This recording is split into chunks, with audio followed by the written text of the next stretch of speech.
உங்கள மேனிபுலேட் பண்றது எவ்வளோ ஈஸின்னு தெரியுமா? ஒரு மெசேஜு, இல்ல ஒரு கமெண்ட்டு, இல்லன்னா உங்கள ஹர்ட் பண்ற ஒரே ஒரு வார்த்தை. அவ்வளோதான். உங்க மூடு, மைண்டு 2யுமே யாரோ ஒருத்தர் கண்ட்ரோல் பண்ணிட்டாங்க. ஆனா இந்த 4 ஹேபிட்ஸு யாருமே மேனிபுலேட் பண்ண முடியாத மாதிரி என்ன மாத்துச்சு? அது என்னன்னு சொல்றேன். இந்த வீடியோவ முழுசா பாருங்க. நம்பர் 1, என்னோட அட்டென்ஷன ரொம்ப எக்ஸ்பென்சிவான ஒரு விஷயமா நான் பார்க்குறேன்.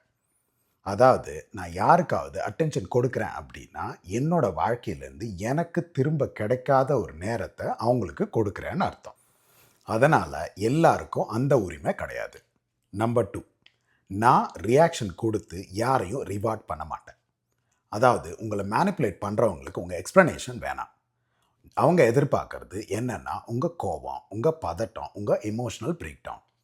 ஆனா அத நீங்க அவங்களுக்கு குடுக்காம அமைதியா இருந்தீங்கன்னா போதும். அவங்களே தோத்து போயிடுவாங்க. நம்பர் 3, என்னோட செல்ஃப் வொர்த்த நான் யாருக்குமே ஒப்படைக்க மாட்டேன். யாராவது என்ன பாராட்டின உடனே நான் பெரிய ஆளுன்னு நெனச்சுக்க மாட்டேன். அதே மாதிரி யாராவது என்ன குறை சொன்னாலும் கூட நான் சின்னவனா மாறிட மாட்டேன். என்னோட வேல்யூவ என்னன்னு நான் தான் முடிவு பண்ணுவேன்.